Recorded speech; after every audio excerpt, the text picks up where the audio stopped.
I don't know how to sort it out. I go to shul about once a month. I daven in Hebrew.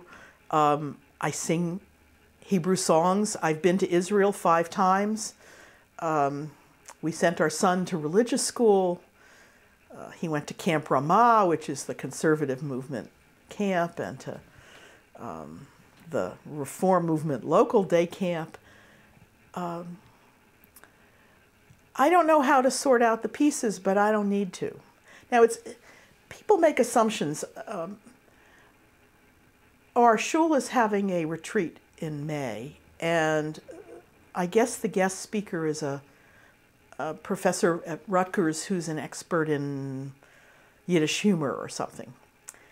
And, oh, I'm sorry, wrong retreat. It was last time we had a retreat, and there was a professor from Jewish Theological Seminary talking all weekend about some interesting theological issues involving the Jewish religion. And I offered to lead a sing-along. And I first offered to lead a Yiddish sing-along because I thought they'd have a separate Hebrew sing-along. And they said, well, they didn't think there'd be enough interest in a Yiddish sing-along. I said, okay, well, I'll lead a Hebrew sing-along. And someone said to me, now, you're not going to do all Yiddish songs, are you?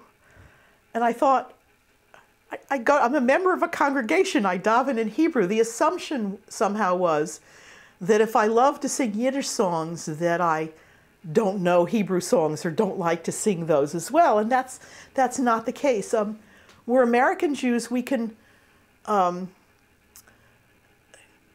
be observant a lot or a little or not at all. We can be interested in Yiddish a lot, little or not at all. We can be interested in Hebrew and Israeli life a lot, a little or not at all. We can put together whatever we want. It's not, there's still some people who are living 100 years ago who think if you're interested in Yiddish, then you're secular and you're anti-Zionist.